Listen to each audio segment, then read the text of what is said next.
देवरिया हत्याकांड को लेकर जहां एक तरफ सियासत गर्म है, तमाम विरोधी पार्टियां योगी सरकार पर भेदभाव की राजनीति करने का आरोप लगा रही हैं। कोई इस मामले में देरी से कार्रवाई पर शासन प्रशासन पर सवाल उठा रहा है, लेकिन हर मामले में बीजेपी सरकार पर हमलावर रहने वाली बीएसपी सुप्रीमो मायावती ने चुप्पी साध रखी है, जिसको लेकर अब कई पार्टियों के नेता मायावती पर ही सवाल उठा रहे हैं। जैसा कि हाल में ही अभी भीम आर्मी चीफ के राष्ट्रीय अध्यक्ष चंद्रशेखर आजाद ने भी योगी सरकार को ट्वीट कर सलाह दी थी और आरोप लगाया था कि पक्षपात न करें, क्योंकि इस हत्याकांड के बाद सीएम योगी सत्यप्रकाश दुबे के घायल बेटे से मिलने अस्पताल गए थे, लेकिन मृतक प्रेमचंद के घर पर राजस्व की टीम अवैध निर्माण को लेकर पैमाइश करने पहुंची थी, जिसको लेकर कई दलों के नेताओं ने योगी सरकार पर सवाल उठाए हैं और बीजेपी सरकार को घेरने का काम किया है।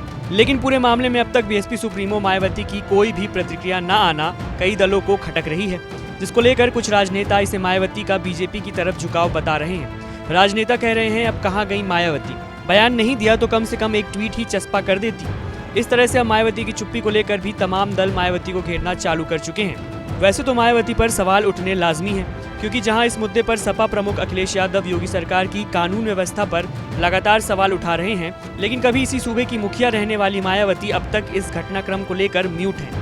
माना जा रहा है कि 2024 चुनाव को लेकर मायावती डिफेंस खेल रही हैं। आपको बता दें कि 2 अक्टूबर को देवरिया में जमीनी विवाद को लेकर कत्लेआम हुआ था, जिसमें 6 लोगों की मौत हो गई थी।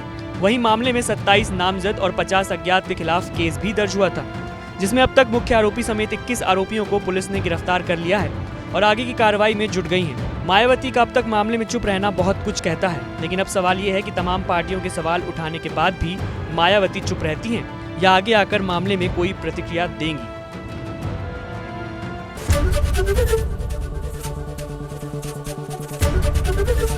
एबीपी गंगा, खबर आपकी, जुबान आपकी।